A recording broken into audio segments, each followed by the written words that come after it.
Olivia Wells had been a detective for 6 years, and in that time, she'd learned that most corruption doesn't announce itself. It doesn't come with a warning or a moment of clarity. It bleeds into the department like water through cracked concrete, spreading until you can't remember what solid ground looked like. That knowledge was precisely why she was standing in a Bico on the south side at 2 a.m, watching the address her informant had given her through binoculars that made everything look worse than it actually was. Her phone buzzed against her ribs. A text from her sister Rachel, still awake despite the hour, stopped by the apartment. "You left your coffee maker on again. How many times do I need to tell you that's a fire hazard?" Olivia didn't respond. Rachel had always been the responsible one, the organized one, the kind of person who remembered to turn off appliances and pay bills on time. Olivia was the cop who forgot to eat and worked cases that weren't technically assigned to her yet. Rachel was the only family she had left after their parents died 8 years ago, and that fact pressed against Olivia's chest like a weight whenever she thought about it too long. She forced her attention back to the warehouse across the street. Detective Sean Morrison was supposed to be here an hour ago. Sean, who she'd worked with for 3 years. Sean, who always brought coffee to the precinct and asked about her family. Sean, who apparently was deep enough in corruption to meet with handlers from the Ndrangheta in places like this. The information had taken her months to piece together, through accessing files she technically shouldn't have touched, cross-referencing transactions that didn't quite add up, following threads that led from Sean to Tenente David Price, to Captain James Richardson, a network that went deeper than just a few bad officers. A system. The first sign that something was wrong came when she heard the car doors opening across the street. Too many of them. The informant said Sean would arrive alone, or with maybe one contact. Instead, there were at least 4 bodies moving through the darkness with the kind of coordination that only came from planning. From coordination. Her hand moved instinctively to the weapon at her hip, though she knew that drawing it would only escalate whatever was about to happen. "Stay calm," she whispered to herself. "Document. Report. Let the system handle it." Except the system was part of what she was investigating. The shots came without warning. 3 rapid bursts, the sound swallowed by the Bico's narrow walls. Olivia's body reacted before her mind caught up. She was already moving, already crouching behind the dumpster that reeked of old oil and rotting food, already pulling her phone to call for backup when she realized the shots weren't aimed at the warehouse. They were aimed at the space between the warehouse and where she was standing. They were aimed at her. "Dispatch. This is Wells. I'm taking fire. South Side, Warehouse District. I need units." The phone fell from her hand as the bullet caught her shoulder, tearing through fabric and flesh with a sensation that was somehow both sharper and duller than she'd expected. Her backup weapon, the one she kept strapped to her thigh, felt very far away. Her body was already responding to shock, already shutting down the parts of her that weren't immediately necessary for survival. Another bullet caught her ribs. She felt that one distinctly, a bloom of heat that spread across her torso like spilled wine on a white shirt. The brick wall behind her was suddenly spattered with arterial spray, and Olivia realized with a strange detachment that some of it was probably hers. She tried to move, but her legs weren't cooperating. She tried to reach for her phone, but her hand was shaking too badly. Through the tunnel of her vision, she watched the figures across the street pause, then regroup. One of them said something in a language she didn't recognize. Italian, maybe, or something close to it. Then there was movement from somewhere else entirely. A different car, pulling up fast with the kind of aggressive engine sound that meant money and intent. The figures scattered like disturbed insects, melting back into their vehicle with a speed that suggested they'd been trained for extraction. Within seconds, they were gone, leaving only the smell of cordite and burning rubber. Olivia was alone again, bleeding into the cracked pavement of a Bico that nobody important ever visited. She was alone, and her phone was out of reach, and her vision was starting to gray at the edges, in a way that probably meant shock was setting in hard and fast. She'd read the statistics. People who bled out alone in alleys, people who didn't make it to hospital in time. She was thinking about Rachel's face when they told her that Olivia was dead when the car door opened beside her. A man's silhouette, backlit by streetlight, features obscured until he crouched down, and the light caught his face. Dark eyes that assessed her with the kind of calculated precision you didn't learn in any academy. A scar running from temple to jaw, thin and white and marking him as someone who'd survived violence before. "Don't scream," he said quietly. Not a request, a statement of fact, delivered with the kind of certainty that made her believe he wasn't asking for permission, so much as informing her of what would happen if she didn't cooperate. She didn't scream. She was too busy noticing the badge tucked in the back of her waistband, the glint of her service weapon where it had fallen during the impact. This man saw those things too. He saw them, and something that might have been calculation flickered across his face. "You're police," he said.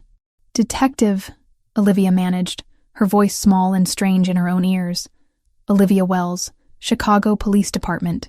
You need to call an ambulance. You need to call—" "I know what needs to happen," he interrupted. He was already reaching for her, and every survival instinct Olivia had was screaming at her to fight, to move, to do something other than let this man touch her while she bled out onto the concrete. But her body wasn't listening to instinct anymore. Her body was listening to shock and blood loss, and the simple biological fact that she was no longer in control of what happened next. He moved with efficiency, wrapping something around her shoulder wound, applying pressure in a way that suggested he knew what he was doing. The pain of it cut through some of the fog, and Olivia gasped. "What's your name?" she asked, though she wasn't sure why she was asking, why she cared. "Someone who just saved your life," he said. He lifted her like she weighed nothing, carrying her toward the car. "You're coming with me, and you're going to stay very quiet about how you got there." She should have resisted. She should have fought. She should have done 100 things that didn't involve being loaded into the back seat of an expensive car that smelled like leather and cologne, and something else she couldn't quite place. Something that smelled like danger. The car accelerated into the Chicago night, and Olivia Wells, 6-year veteran of the force, only family to her sister Rachel, investigator of police corruption, disappeared into the city that never quite slept, but was very good at forgetting. Consciousness came in fragments, a hand pressing cool water to her lips. The smell of antiseptic and something floral that didn't belong in a hospital. Machines that weren't beeping the way hospital machines should beep.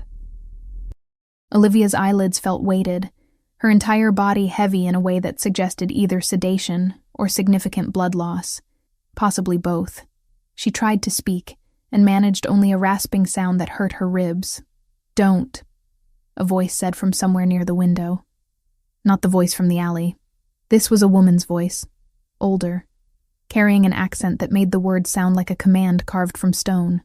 "Moving too much will damage the sutures." Olivia forced her eyes open. The room materialized slowly, expensive furnishings becoming clear. Not a hospital. Definitely not a hospital. The ceiling was coffered wood. The windows overlooked grounds that were too manicured, too controlled. She was lying in a bed that probably cost more than her monthly rent, dressed in clothing that wasn't hers, with an IV in her arm delivering fluids she hadn't consented to. "Where am I?" Her voice cracked on the last word. The woman who'd spoken didn't answer immediately. She was older, perhaps in her 60s, with silver-streaked dark hair pulled back in a style that suggested European sensibilities. Her expression offered nothing. "You're safe," she said finally. "That's what matters." It wasn't an answer. Olivia tried to sit up, and immediately regretted it. The pain in her shoulder was a living thing, radiating down her arm in waves. Her ribs protested equally.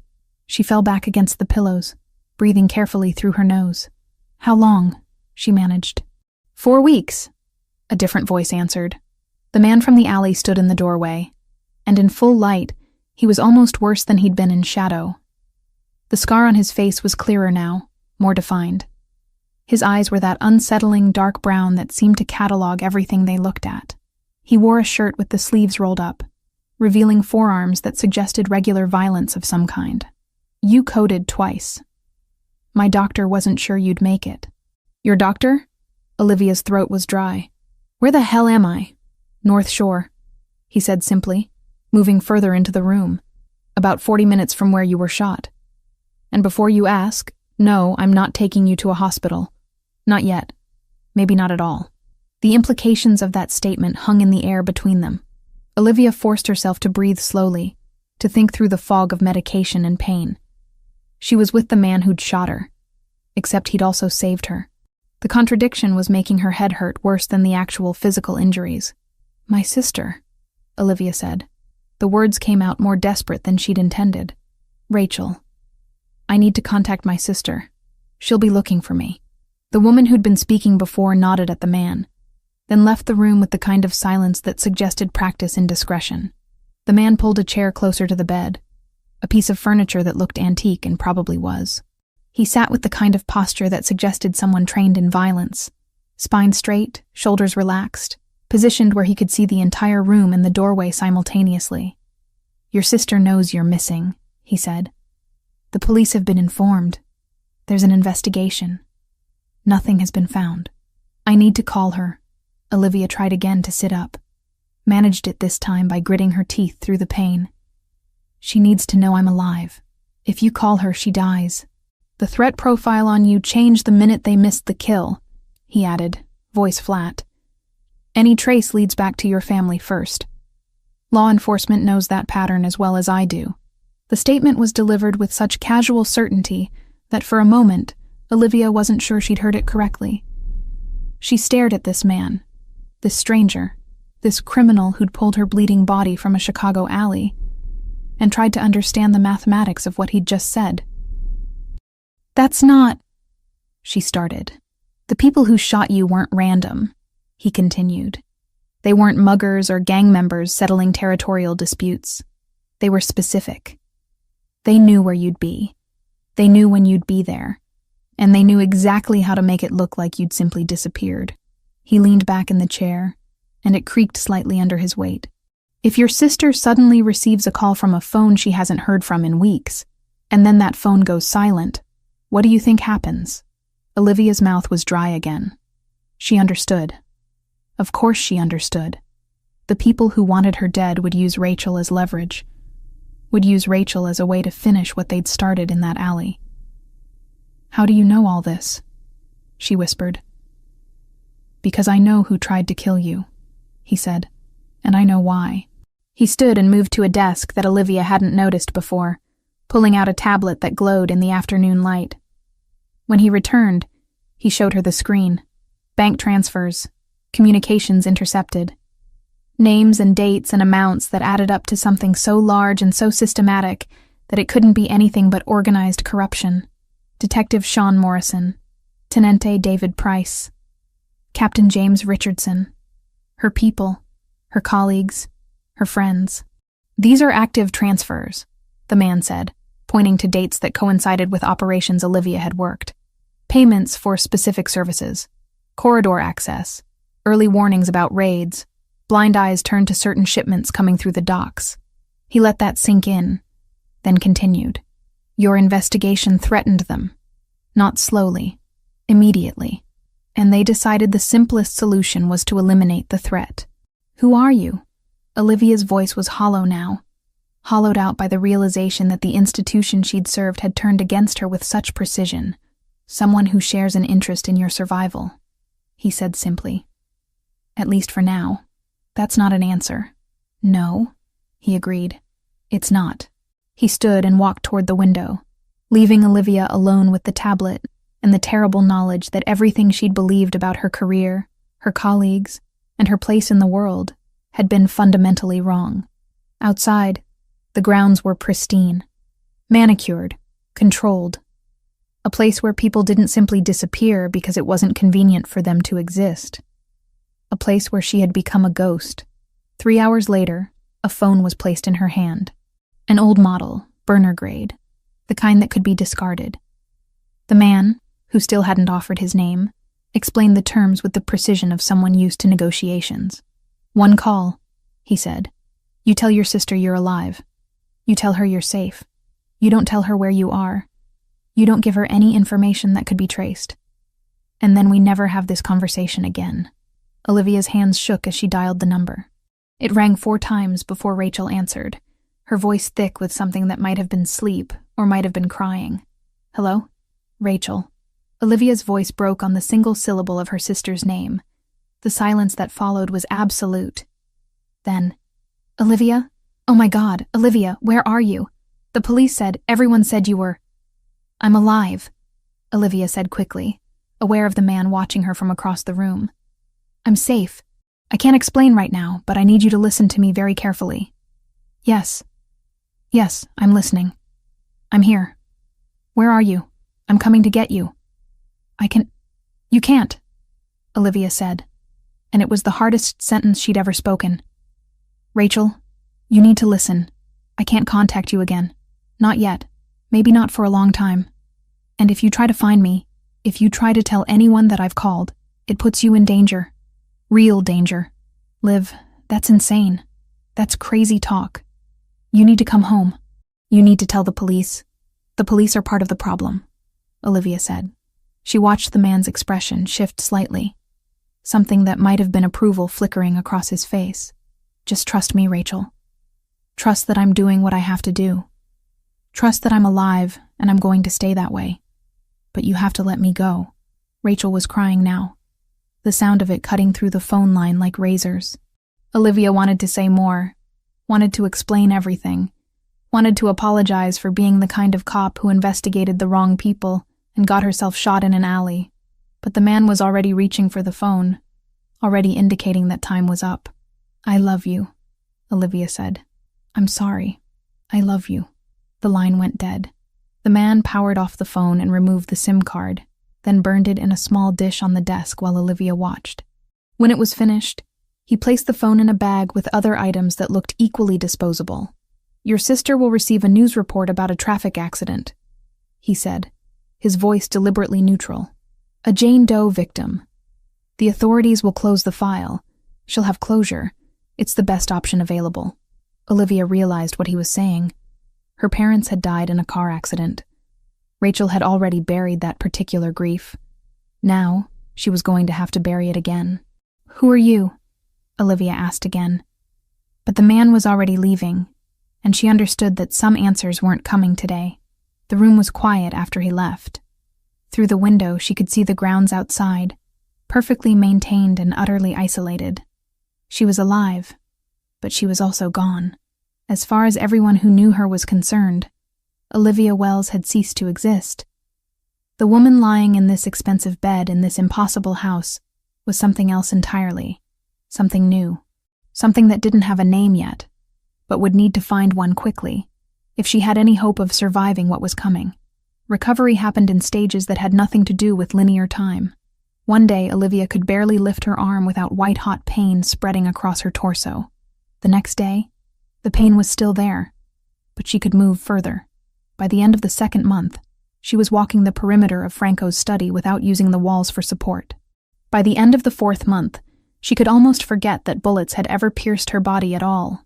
The man, Franco Ravellini, as she'd eventually learned his name, moved through the mansion with the kind of deliberate purpose that suggested he owned not just the building, but the very air inside it. He appeared at irregular intervals, always when Olivia was least expecting him. A woman who worked for him, someone named Rosa, who was older and European and spoke very little, brought meals on trays and changed bandages with clinical precision. But Franco was the one who monitored recovery, who asked questions about pain levels and mobility, who arranged for a physical therapist to visit 3 times weekly. It was during one of these sessions, with Franco observing from a leather chair near the window, that he finally made his proposal. "I need information," he said, not bothering with preamble. The therapist had left an hour earlier, and Olivia was seated on the edge of the bed, rotating her shoulder through a series of movements that still hurt, but hurt differently than they had before. Information about what? Olivia knew better than to play naive, but she also wasn't going to make assumptions about what he wanted. Police infrastructure, systems, how access is granted and denied, which protocols are actively monitored and which ones are older, more vulnerable. He leaned back in the chair, and the leather creaked beneath his weight. Protocol changes, personnel rotations, which officers have access to what databases and why. Olivia stopped rotating her shoulder. "You're asking me to compromise police systems. I'm asking you to explain how police systems work," he corrected. "I have people who can do the technical work." What I need is context. The way a police officer thinks about security, where vulnerabilities exist because of procedure rather than technology. No. The word came out faster than she'd intended. I'm not going to help you infiltrate anything. Franco didn't react to the refusal the way she'd expected. He didn't threaten. He didn't pressure. He simply stood and walked to the desk, retrieving a folder that had been sitting there all along. When he opened it in front of her, photographs spilled out. Bank statements, intercepts of communications, names and dates and transaction histories that spelled out, in unmistakable detail, the systematic corruption that had nearly gotten her killed. Detective Sean Morrison, Franco said, pointing to one of the photographs.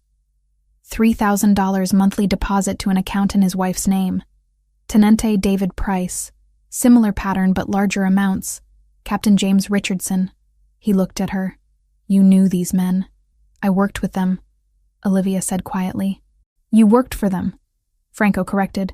They saw you investigating something that threatened their operations, so they attempted to eliminate you.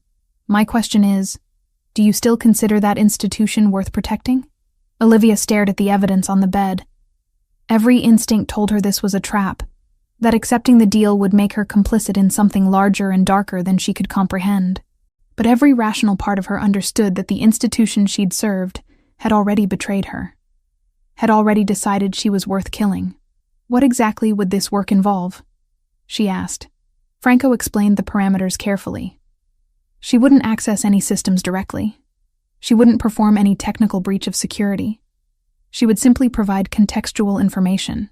Which passwords remained active across rotation cycles? Which officers had access that they shouldn't technically have? Which protocols had been updated in the last year, and which ones remained from older administrations? How the department thought about compartmentalization and information control. For how long? She asked. 6 months, he said. You provide information. You help me understand the landscape. At the end of that time, you'll have options. Location abroad if you want it. Testimony if you prefer that route. Security in exchange for continued cooperation. And if I refuse, then you stay in this house until I decide what to do with you, he said.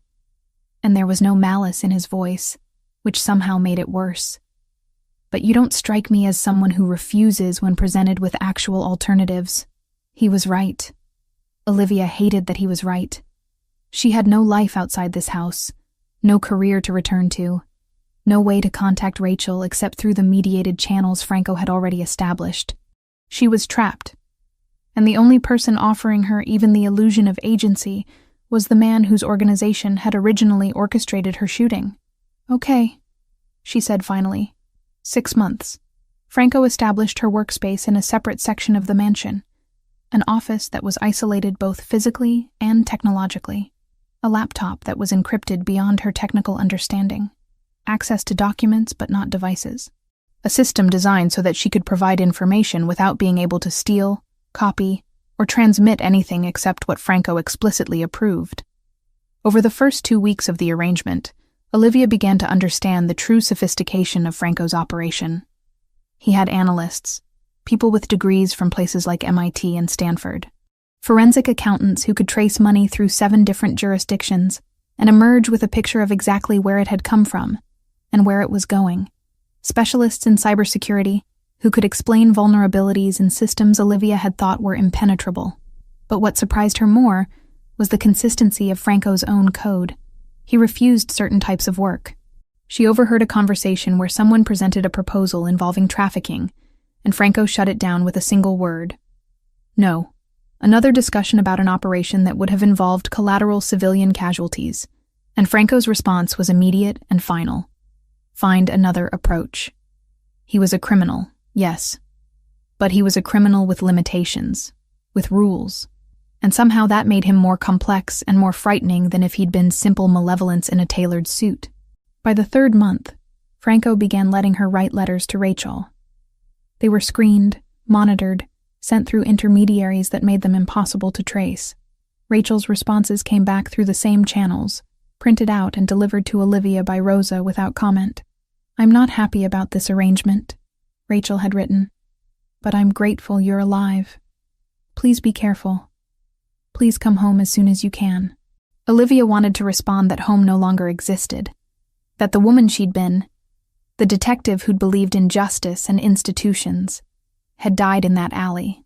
But she couldn't explain that in a monitored letter, so instead she wrote, "I love you. I'm safe. Trust me." It was during one of her evening walks through Franco's study, ostensibly looking for a book to read, that she found him standing at the window.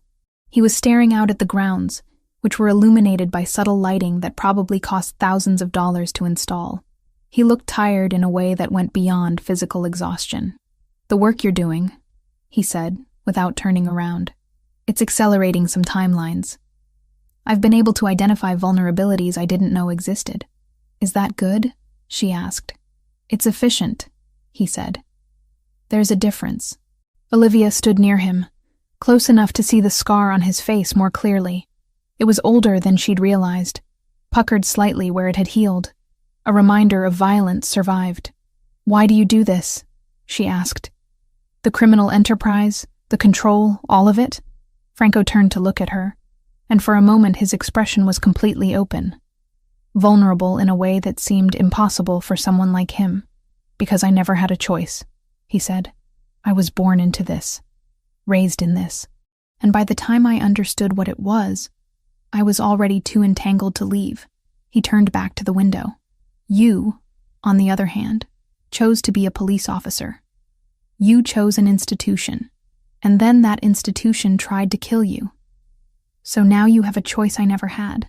You can build something different, if you're willing to do what it takes."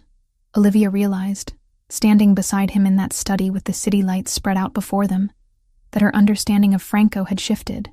She didn't trust him, not yet, but she was beginning to see him not as a monster, but as a man trapped in a system he'd inherited, operating according to rules he'd learned young and learned well. The thought terrified her more than any explicit threat ever could. 2 more months passed in this strange arrangement. Franco and Olivia found themselves having conversations that had nothing to do with police infrastructure or criminal operations. They talked about music she'd grown up with and music he preferred. They discussed books she'd read and books he recommended.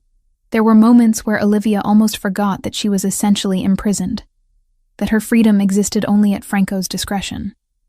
One evening, as Rosa was serving dinner, Franco mentioned that he'd arranged another letter exchange with Rachel.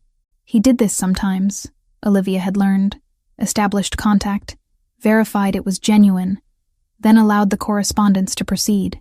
"Your sister is struggling," he said. There was no judgment in his tone, only observation. The police held a memorial service. She attended.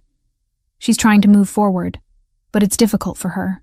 Olivia felt something crack inside her chest at the image of Rachel attending a funeral for someone who wasn't actually dead, standing at a gravesite that held nothing, mourning a sister who was alive and breathing and sitting in a criminal's mansion on the North Shore. "Can I write to her?" Olivia asked. "You can," Franco said, "but understand that every letter puts her at risk.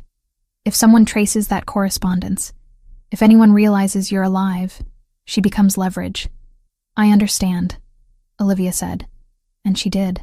She understood that love was a liability now, that caring about Rachel was dangerous for Rachel, that perhaps the kindest thing she could do was to let her sister believe she was dead and move forward accordingly. But she couldn't do that. She couldn't simply abandon her sister to that grief. So, she wrote a letter, a careful, coded letter that said nothing explicit but conveyed everything important, that she was alive, that she was safe, that she loved Rachel, and that Rachel needed to stop looking for her because continuing to search would only bring harm. "This is wise," Franco said, reading the letter before it was sent. "You're protecting her by being honest about the situation." "I'm abandoning her," Olivia said bitterly. "No," Franco said. "You're recognizing that some situations don't have good solutions, only varying degrees of acceptable loss." Olivia wanted to hate him for saying it so plainly, but she couldn't, because he was right. And the fact that he was right, that she was beginning to see the logic in his worldview, was perhaps the most terrifying development of all. By the middle of June, Franco's operation had evolved into something resembling a corporate intelligence agency. The difference was that most corporations didn't have former NSA analysts sitting in converted libraries, running pattern recognition on police databases. By July, Olivia had stopped being surprised by the caliber of people Franco employed. By August, she was actively impressed by how systematically they dismantled institutional safeguards that she'd always assumed were impenetrable. Her role became increasingly defined as she spent hours in the isolated office, explaining not just what police systems did, but how police officers thought about those systems, which protocols had been in place long enough that nobody really questioned them anymore, which access points seemed to get audited more rigorously than others, which supervisory structures created natural bottlenecks that people routinely worked around because it was faster than following proper channels. "You're essentially mapping institutional laziness," Franco observed one afternoon, standing in the doorway of her workspace. He had a habit of appearing without warning, moving through the mansion with the kind of deliberate quietness that suggested military training or something close to it. "I'm explaining how real organizations actually function versus how they're supposed to function," Olivia corrected. But she understood what he meant. Every system had cracks. Every institution had workarounds that eventually became tradition. The difference between policy and practice. Franco nodded, considering this. That's more valuable than most people realize. By late August, the hackers working for Franco had penetrated far enough into the police infrastructure to access financial records that mapped out the corruption in precise detail. Sean Morrison received $3,000 monthly, deposited into an account under his wife's name. David Price's payments were larger, sometimes reaching $7,000 in months when there was active interference with investigations. James Richardson orchestrated the whole operation, receiving direct transfers that disappeared into cryptocurrency exchanges and shell accounts before surfacing in legitimate banking institutions. It was elegant in its own way, systematic, practiced. The kind of corruption that only worked because it was distributed across enough people that no single person was conspicuous. Olivia was reviewing a particular set of transfers when Franco burst into the office. Actually, burst, which was unusual for him. His expression was controlled, but there was a tension around his eyes that she'd learned to recognize as something approaching concern. "We have a problem," he said without preamble. "The Ndrangheta has begun to notice irregularities. Specific attention patterns they shouldn't have noticed." "What kind of patterns?" Olivia's stomach tightened. "The kind that suggests someone is investigating their infrastructure specifically. They're moving cautiously, but they're moving. And Sean Morrison has become suspicious about why his routine contacts have stopped responding to messages in predictable ways." "Did someone compromise?" "No," Franco said firmly. "My people are careful. But the Ndrangheta maintains its own surveillance apparatus, and they've flagged that something in the status quo has shifted. When they flag something, their subordinates begin asking questions. Sean Morrison is asking those questions to Captain Richardson right now." Olivia stood, pacing the small office. "What does Richardson do?" "Panics," Franco said simply. "He's already nervous because Price has been unreachable for 2 weeks due to a family emergency. When Richardson panics, he makes decisions that a rational person wouldn't make." Over the next 72 hours, Olivia learned just how accurate Franco's prediction had been. Richardson hired a private investigator, which seemed like a logical move to someone whose criminal enterprise was beginning to fracture. The investigator was mediocre, which was worse than if he'd been genuinely skilled. He approached Franco's property with the kind of obvious surveillance that suggested he'd learned everything he knew from television shows. Franco's security team detected him within an hour. Franco, however, made a decision that surprised Olivia. Instead of removing the problem immediately, he had the investigator monitored, allowed him to continue his surveillance, allowed him to photograph Franco's staff, take notes, establish patterns. "Why would you do that?" she asked when Franco explained the situation. "Because whoever hired him will reach out eventually," Franco said. "And when they do, my people will intercept that communication. We'll know exactly how worried Richardson is, and who he's told." It took a week. 7 days of the investigator conducting increasingly sloppy surveillance from different vantage points around the property. Then contact came from Richardson's personal phone to the investigator's burner line. Franco's people had the communication intercepted before the investigator even understood it was happening. The conversation was brief. Richardson was asking for confirmation that Franco Ravellini was conducting his own investigation into police operations. He was offering money. He was expressing, in carefully coded language, a willingness to negotiate. Franco listened to the recording with a kind of expression that suggested he was calculating probabilities and outcomes that were invisible to Olivia. Richardson's loyalty to the 'Ndrangheta is secondary to his loyalty to himself, Franco explained, leaning back in his chair. The leather creaked beneath his weight. When he realizes the investigation is converging, he'll flip. The question is whether he flips before or after they execute him for his failures. What happens to the investigator? Olivia asked. He disappears, Franco said. Not permanently. He's paid a significant sum of money and relocated out of state under a new identity. The officially reported narrative, when anyone notices his absence, is that he died in a car accident in Iowa. Paperwork does the rest. He disappears, Franco said. Not permanently. He's paid a significant sum of money and relocated. Mexico has a climate he'll find agreeable, and the exchange rate makes his new life very comfortable. The officially reported narrative, when anyone notices his absence, is that he was in a traffic accident. Chicago is dangerous for investigators. You're just going to let him live? After he was investigating your property? He was hired to do a job, Franco said. He did his job. There's no percentage in killing him. Dead men attract attention. Men living comfortably in another country attract nothing at all. It was pragmatic in a way that made Olivia's head hurt. Franco operated according to logic that was perfectly consistent within his own framework, but utterly alien to the way she'd been trained to think. By early September, Franco convoked her again. This time, the atmosphere was different, more urgent. He brought her to his private study, the room where she'd first seen physical evidence of police corruption months earlier. The situation is reaching critical stage, he said without preamble. In approximately 10 days, the 'Ndrangheta will become aware that one of their senior people has been cooperating with federal agents for the past 6 months.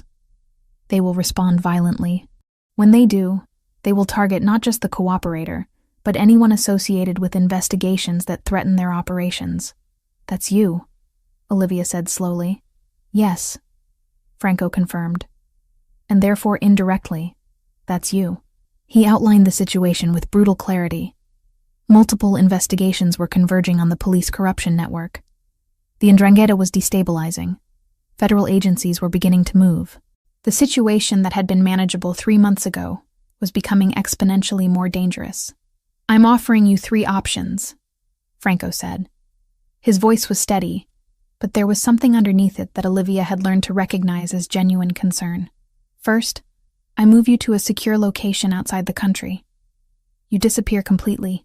New identity, new life, no contact with anyone you've ever known. You're safe that way, but you're also gone. Second option? She asked, though part of her already knew. You go to the FBI, he said. You provide testimony about what you've discovered. You enter the Federal Witness Protection Program. You'll eventually be able to have limited contact with your sister. You'll have legal standing to rebuild some form of life, but you'll be forever entangled with the system that tried to kill you. And the third? Franco stood and walked to the window, looking out at the grounds that were beginning to transition from summer to autumn. We continue as we are. I protect you. You provide information. We navigate whatever comes next together. But understand that this option is the most dangerous. For both of us. Olivia felt the weight of the decision settling on her shoulders. Every option represented a different death of sorts. The death of her freedom, the death of her past, or the death of her safety. I need to think about this, she said finally. You have 48 hours, Franco replied. After that, the decision becomes made for us by external circumstances, and those decisions are rarely the ones we would have chosen for ourselves. He turned to look at her, and for the first time, Olivia saw something in his expression that went beyond calculation or strategy. Vulnerability, maybe. Or something that was trying very hard to look like concern, but was afraid of being rejected if it revealed itself too openly. Whatever you decide, Franco said quietly, Know that your safety is the priority, even if it compromises your operation? Olivia asked. Especially then, he said, and she believed him. Olivia stood on the balcony that overlooked Franco's grounds, watching the autumn light turn the manicured landscaping into something almost unreal. It was 3 a.m, and she hadn't slept in 36 hours. The deadline Franco had given her was approaching like a storm system on a weather map. Inevitable and impossible to outrun. She heard him before she saw him. Franco had a way of moving through the mansion that was almost supernatural in its quietness. The result of decades spent in environments where being heard first meant being dead first. He joined her at the railing without speaking, standing close enough that she could smell the cedar cologne he wore, expensive and understated. "You haven't decided," he said. It wasn't a question. "I've decided," Olivia replied. "I just haven't told you yet." Franco was silent for a long moment. The night air was cool, carrying the first real hints of approaching winter. Somewhere in the distance, a car horn sounded, a reminder that the world beyond these grounds continued to function regardless of what happened here. "I could make the choice for you," Franco said finally. "Move you somewhere you'd be safe. Argentina, maybe. Or somewhere in Eastern Europe where records don't connect to who you were before." "You could," Olivia agreed, "but you won't." "No," he said quietly. "I won't." They stood in silence for a while longer. Olivia had learned, over the past months, that Franco was comfortable with quiet in a way most people weren't. He didn't feel compelled to fill spaces with sound or justification. He just existed, present and controlled, waiting. "When I was younger," Franco said eventually, "I had a choice. One night my father gave me an opportunity to leave, to walk away from all of this and become someone else, someone normal." He paused, watching the grounds. "I didn't take it. I told myself I couldn't abandon the family business, that I had responsibilities, that walking away would be seen as weakness." "What was the real reason?" Olivia asked. "Fear," Franco said simply. "I was terrified of being nobody, of being ordinary. The life my father offered me, the violence, the control, the power. At least it was something. It was identity." He turned to look at her. "You're not afraid of being nobody, Olivia. You're afraid of continuing to be complicit in something broken." Olivia felt tears threaten and fought them back. "I have to testify." "I know," Franco said. "I've known for 2 days. The moment you started asking questions about witness protection protocols, I understood. How are you so—" She started, then stopped. "Accepting? Resigned? Because I love you," Franco said, and the words were delivered with the same clinical precision he used for everything else. Not in the way movies describe love, not in the way that demands you stay and build something impossible with me. I love you in the way that means I want you to survive this, regardless of what it costs me. Olivia turned to face him fully. In the darkness, his scar was barely visible, just a thin line running from temple to jaw. A mark of violence survived, of choices made and consequences accepted. "Come with me," she said. The words escaped before she could stop them. "Come with me and testify. You have leverage. You have evidence. You could be imprisoned for 40 years? Franco smiled, but there was no humor in it. "No, Bella. I'm not the one who can walk away. I'm too deep. I've done too many things. The best I can hope for is to continue as I am, operating in the spaces between the law and chaos. But you still have a chance at something resembling normal." "This isn't normal," Olivia said. "None of this is normal." "No," Franco agreed. "But it's better than being dead in a Chicago alley, which is where you would be if I hadn't found you." Over the next 2 days, Franco made arrangements with precision and speed that suggested this wasn't the first time he'd facilitated someone's transition into federal custody. He had contacts within the FBI, not corrupted agents, he explained, but pragmatists who understood that sometimes information was valuable enough to negotiate around traditional channels. On the morning of the 3rd day, Olivia sat in Franco's study one final time. She'd packed a single bag with items Franco deemed safe for transport. Clothes. A photograph of Rachel that Franco had somehow obtained without her knowledge. A copy of one of Rachel's letters. "The FBI will move you today," Franco said. Agent Torres is handling the operation personally. She's trustworthy. As much as anyone in that organization can be. What will you do? Olivia asked. Continue, Franco said simply. I'll continue to exist in the spaces I've carved out. I'll manage my operations. I'll ensure the 'Ndrangheta doesn't expand unchecked in this city. I'll survive, as I always have. He paused. And I'll wait to hear that you're safe. You can't, Olivia started. I won't contact you, Franco finished. I understand the parameters. You'll be under federal protection, in a new identity, in a place where your connection to me could compromise your safety. I won't jeopardize that, but I'll know. Through channels that are careful and invisible, I'll know that you're alive and building something better than this. The black SUVs arrived at noon. FBI agents who were polite but professional, who didn't ask questions about Franco or his property, or how Olivia had been living for the past months. Torres herself was driving one of them, a woman in her 50s with sharp eyes and an expression that suggested she'd seen enough corruption to be unsurprised by anything. Olivia said goodbye to Franco in the entrance hall.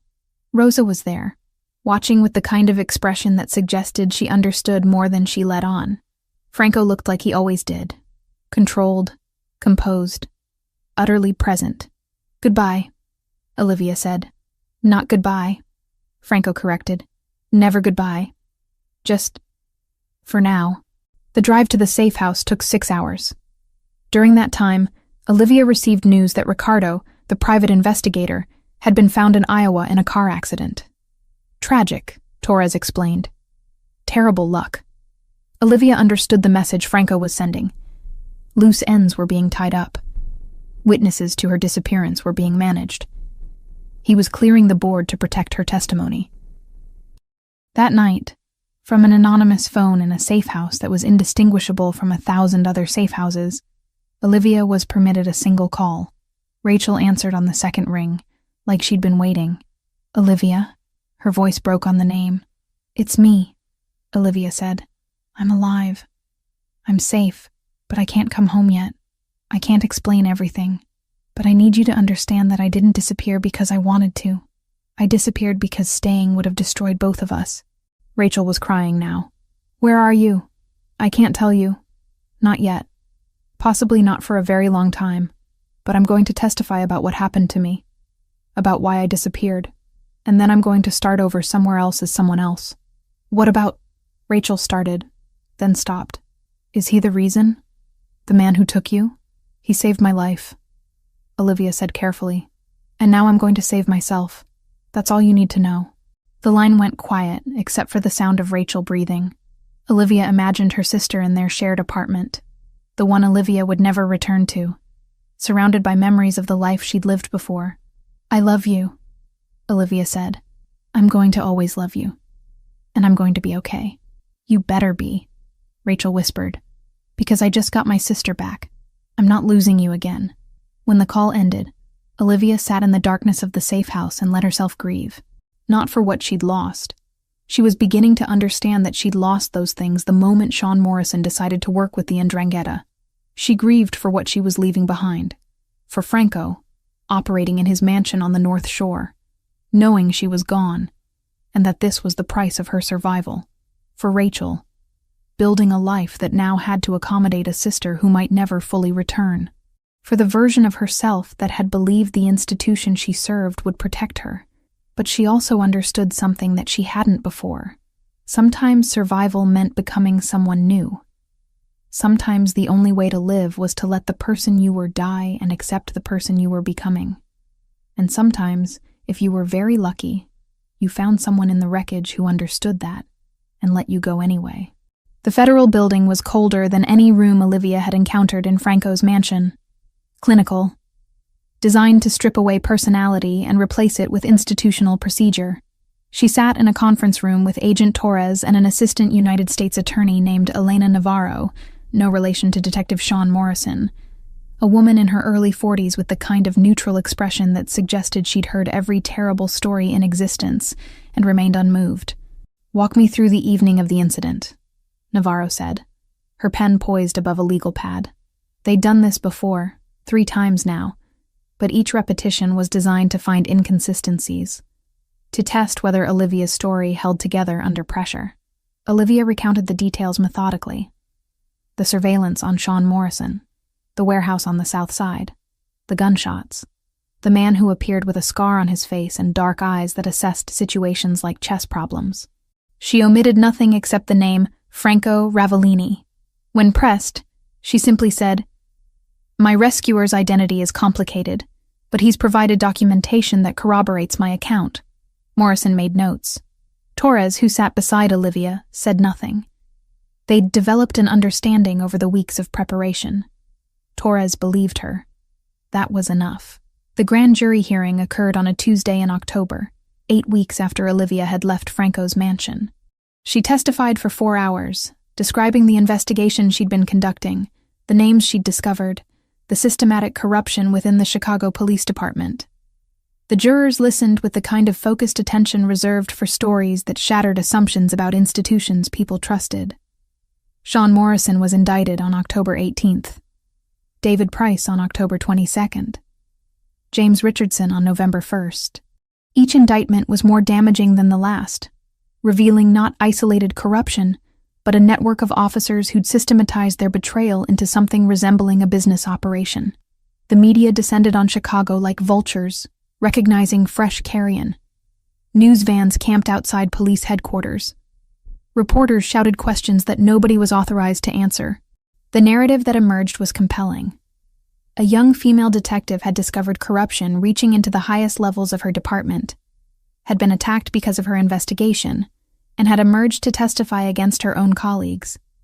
Internally, prosecutors were careful to note that Assistant U.S. Attorney Elena Navarro bore no connection to Detective Sean Morrison. What the media didn't know was that the primary evidence came from a criminal organization's analysis of police infrastructure. They didn't know that a mafia boss on the North Shore had orchestrated the entire revelation. That absence of knowledge was deliberate, protected by federal agreements that Olivia suspected would never be made public. Rachel received visitors from the Chicago Tribune in early November. Journalists wanting to speak with the sister of the missing detective, who'd turned out to be alive. Rachel, who'd spent months in genuine mourning, answered their questions carefully. Yes, she was relieved her sister was alive. No, she couldn't discuss specific details. Yes, she was proud of Olivia's courage. The photograph that emerged from one of those interviews showed Rachel standing in her studio, surrounded by half-finished restoration projects. She looked smaller than Olivia remembered, diminished by the weight of believing someone dead, and then discovering they'd simply disappeared into a different kind of grave. When Olivia called her that night, Rachel didn't ask where she was or what was happening. She simply said, "I'm proud of you. I hate this, but I'm proud." The trials began in January and stretched into May. 8 months of testimony, evidence presentation, and legal maneuvering. Olivia appeared in the courtroom 3 times, her testimony forming the foundational narrative of how the corruption had been discovered. She sat in the witness box while defense attorneys attempted to undermine her credibility, attacked her methodology, suggested her investigation was personal rather than professional. She held steady. She'd been trained to withstand interrogation. What she hadn't been trained for was watching people she'd known for years be convicted on her testimony. Sean Morrison received 8 years. David Price received 10. James Richardson received 12, the longest sentence because he'd orchestrated the entire operation, and, more significantly, because evidence suggested he'd personally ordered her death. When the gavel came down on Richardson's sentencing, Olivia felt something that wasn't satisfaction and wasn't relief. It was the strange emptiness that followed when violence stopped, but nothing healed. Agent Torres met her afterward in a quiet office. "The department is in chaos," Torres said. "There's an interim leadership team. Reform measures are being implemented. It's not perfect, but it's movement." "And Franco Ravellini?" Olivia asked, though she knew the answer. "Remains under investigation," Torres said carefully. "But without direct testimony against him, prosecution becomes complicated. The evidence you provided about police corruption doesn't directly implicate him in criminal activity. It simply shows he has information about that corruption." Olivia understood. Franco had orchestrated everything with enough distance that plausible deniability remained intact. He was a ghost, haunting the institutions that tried to regulate him, visible only through the effects he created. The Witness Protection Program relocated her to Colorado Springs on a Tuesday in June. New name, new social security number, new history. Sarah Mitchell, who'd worked in data analysis for technology companies and had no family connections in Chicago. The cover story was simple enough to verify but boring enough that nobody would look deeper. Her first apartment was small and anonymous. She bought furniture that was functional rather than beautiful. She established a routine. Work during the day at a cybersecurity firm that specializing in corporate data protection, walks in the evening, carefully monitored communication with Rachel through federal channels. 3 months into her new life, Olivia intercepted a message during her workday. It was encrypted beyond standard protocols, routed through channels that suggested someone familiar with federal surveillance techniques. The message was brief. "You're safe. That's all that matters. F." She didn't respond. She couldn't respond. But she kept the message in a secure file that existed nowhere except in her memory. A reminder that even in absolute isolation, she wasn't completely alone. The call came through encrypted channels that the FBI's technical liaison had deemed acceptable for monitored conversation. It was June, exactly 1 year after Olivia had testified against James Richardson, and the timing felt deliberately orchestrated. Torres had arranged it, explained it as necessary psychological closure for a witness, whose life had been fractured into before and after. The phone in her hand felt foreign despite months of holding it. Her new apartment in Colorado Springs was silent except for the sound of her own breathing and the ambient hum of federal surveillance equipment that made everything feel slightly contaminated. When Franco's voice came through, it was different than she remembered. Or perhaps she was different than when she'd last heard it. Time did that to memories. Reshape them into something the mind could manage. "You're safe," he said, not a question. A confirmation of what he already knew. "I'm alive," Olivia replied carefully, aware that someone was listening on the line, transcribing, analyzing. "That's what we said would be the measure of success. The difference between life and safety is significant," Franco said. "I've spent considerable time learning the distinction." There was silence between them, the kind that didn't need to be filled with words. Olivia could see him standing in his mansion on the North Shore, looking out at grounds that represented everything she'd escaped from. Could picture the scar on his face, the controlled way he held his shoulders, the dimension of vulnerability he allowed himself only in darkness. "I can't contact you again," Franco said. "This conversation is already outside acceptable parameters. But I needed you to know something." "What?" Olivia's voice was barely above a whisper. "The Ndrangheta has been systematically dismantled over the past 18 months. Not by law enforcement. By someone who understood their operations well enough to eliminate them without creating the kind of collateral damage that would attract federal attention." He paused. "The man orchestrating that elimination has certain advantages in intelligence gathering, certain relationships with federal agencies that exist in places that official paperwork doesn't document." Olivia understood what he was telling her. Franco had become the thing that made the system work. Not despite being a criminal, but because he was a criminal who operated by a code that law enforcement could negotiate with. The irony was so complete it was almost absurd. "Thank you," she said. "For what?" "For saving your life, for letting you go, for becoming something I never intended to be." Franco's voice carried no judgment, only statement of fact. "I did none of those things for gratitude. I did them because I love you. And love, real love, is sometimes demonstrated through absence." Torres cleared her throat somewhere on the line, indicating that the conversation needed to conclude. Olivia had perhaps 30 more seconds before federal protocol overrode everything else. "I'll never forget you," Olivia said. "You're not meant to forget," Franco replied. "You're meant to survive, build something, live in a way that makes my choices meaningful." The line went dead. The surveillance equipment powered down. Torres appeared in Olivia's apartment 3 hours later with a file that she placed on the kitchen table without speaking. Inside was a photograph, Franco's mansion. Exterior shots showing the architectural detail, the landscaping, the way it sat isolated on the North Shore like a statement about power and privacy. Rosa was visible in one photograph, standing near the gate. But Franco was not in any of them.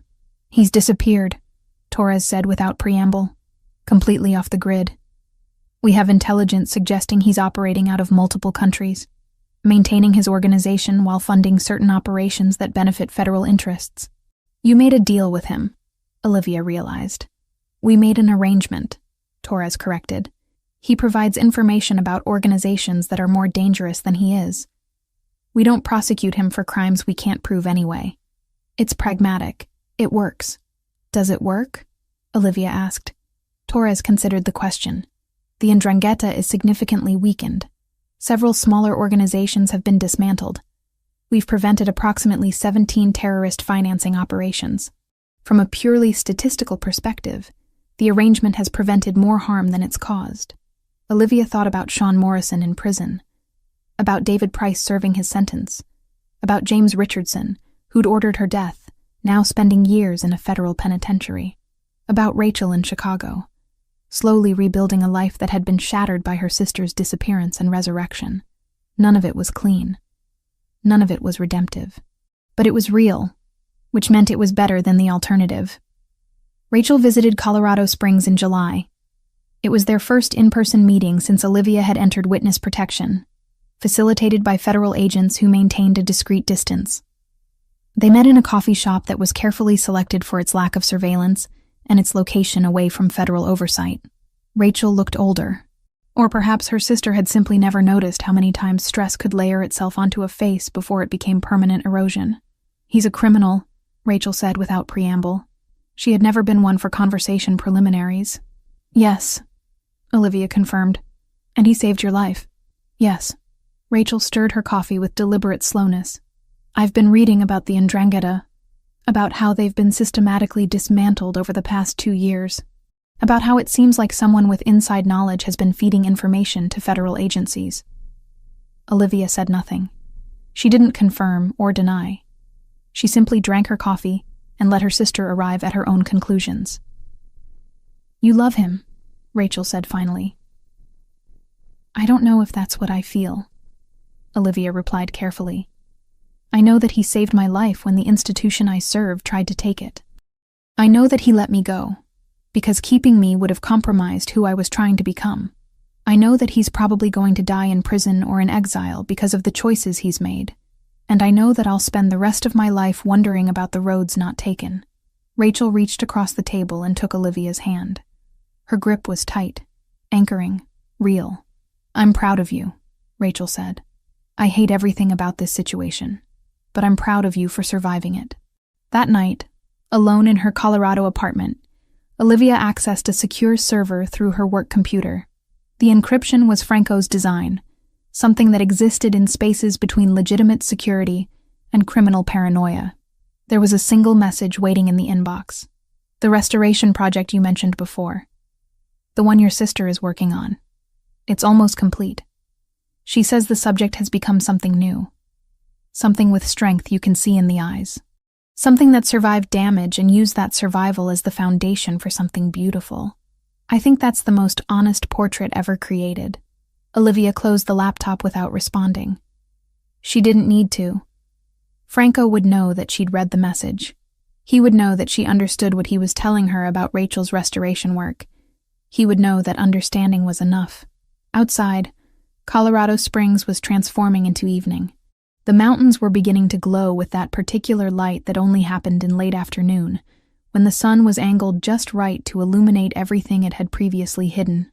Olivia stood at her window and watched the city shift from day to night, understanding finally that the woman she had been was truly gone. The woman she was becoming was still forming, still learning how to exist in a world that had fractured her and expected her to fit back together seamlessly. She would survive it. She would build something, and somewhere in Chicago, in a mansion on the North Shore, Franco would know that she had. That would have to be how they loved each other now. Through absence, through consequence, through the knowledge that sometimes the only way to save someone was to let them go. The investigative journalist named Marcus Holloway had been chasing the Chicago corruption story for 18 months before he finally had enough pieces to assemble into something resembling truth. His reportage appeared in the Chicago Tribune on a Tuesday in June, a comprehensive piece titled "The Woman Who Survived: How One Detective's Investigation Exposed Systematic Corruption and Changed a City." What Holloway didn't know, what he couldn't possibly know without being part of the federal investigation apparatus, was that the primary evidence came from a criminal enterprise's analysis of police infrastructure. He constructed the narrative around Olivia Wells as the hero of the story, a dedicated officer whose investigation had threatened powerful people and nearly cost her everything. The narrative was compelling because it was partially true. The article triggered a cascade of additional reporting. Other journalists began examining the police department with fresh skepticism. The city council demanded answers.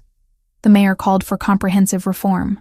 By the time the story reached national news outlets, it had mutated into something larger than police corruption.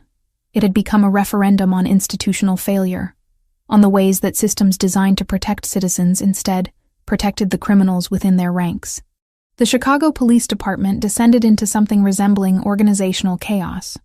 New leadership was brought in from outside the department. Investigation protocols were rewritten. Training procedures were revised. The reform was incomplete and imperfect, implemented by people who fundamentally didn't want to be reformed, but had no alternative when the spotlight became too bright to hide from. Rachel Wells sat in her studio in Pilsen when the Tribune reporter called requesting an interview with Olivia's sister. She declined politely, but thoroughly. She didn't offer commentary on her missing sister's bravery or her own experience with loss. She simply said that the matter was closed and hung up the phone. But she did something else. She sat down in front of the 19th century portrait she'd been restoring for nearly 2 years, and she looked at it with new eyes. The woman in the painting had survived something that should have destroyed her. The artist who'd originally created the work had captured something essential in those eyes. Resilience, determination, the particular strength that only came from being broken and choosing to rebuild anyway. Rachel took photographs of the finished restoration and sent them through the secure channels that connected her to her sister. The accompanying note read, "I finished. I think you'd like what he became."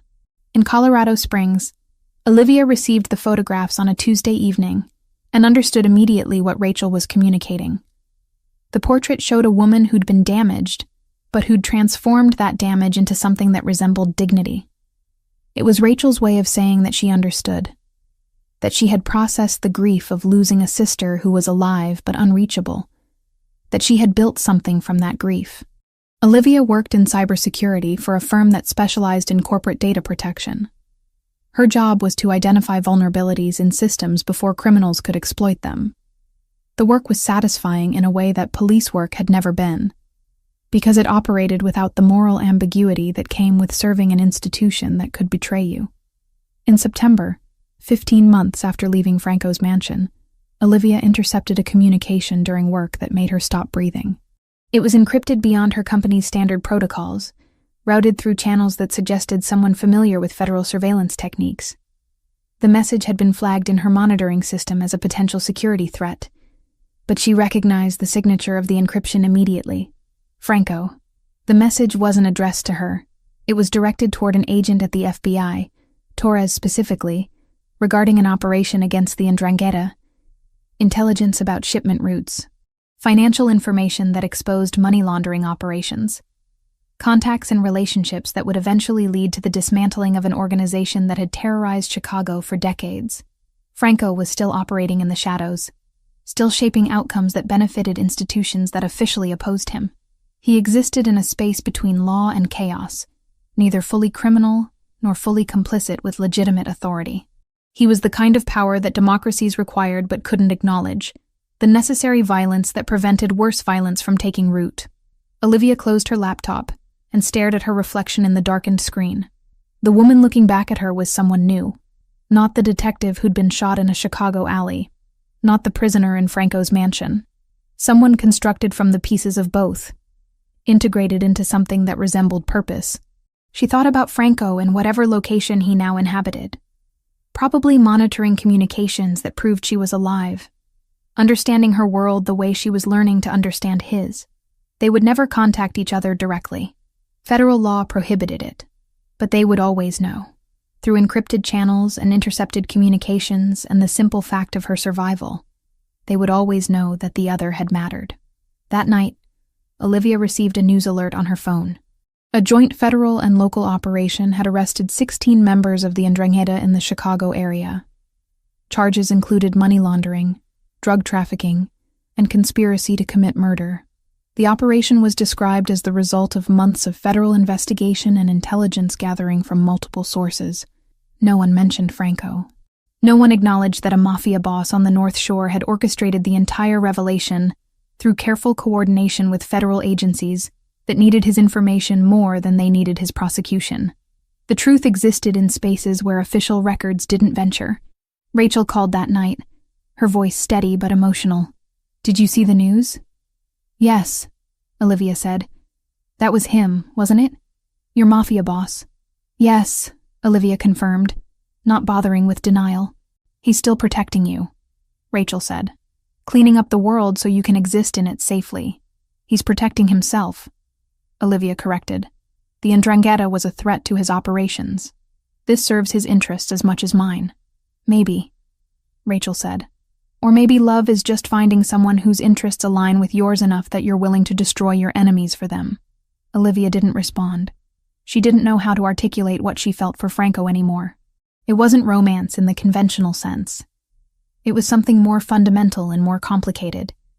It was the knowledge that someone had saved her life, and then had let her go completely, asking nothing in return except that she survive. When she finally spoke, her voice was barely above a whisper. "I think I need to stop thinking about him. I think that's the only way I survive this." "Then stop," Rachel said gently, "but know that he won't. He'll keep carrying it. That's probably the punishment he deserves."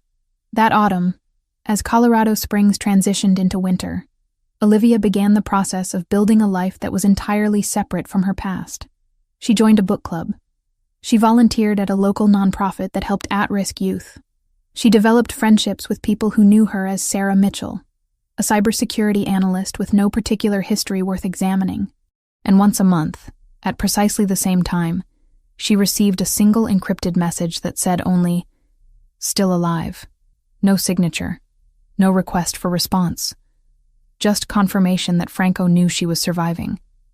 That somewhere in the criminal underworld he inhabited, he was aware of her continued existence, and that awareness mattered to him. She never responded. She couldn't. But she always read the messages, and she always understood what he was communicating through those two words. That he loved her. That he was sorry. That this was the only way they could ever truly be together. Separated by law and circumstance, and the fundamental incompatibility of their worlds. Months would pass without contact. Then another message would arrive. Proof of persistence. Proof that some connections transcended distance and law and the attempt to forget. Proof that Franco Ravellini, criminal and protector, continued to exist in the spaces between institutions, ensuring that the woman he loved remained safe in a life he had built for her and then relinquished. And in Chicago, in a mansion on the North Shore, Franco stood at windows overlooking grounds that represented everything Olivia had escaped from. He waited for messages that never came. He read reports about her continued survival. He organized operations against the Ndrangheta and other organizations that threatened the delicate balance he maintained. He lived with the knowledge that he had made the only choice that mattered. He had let her go.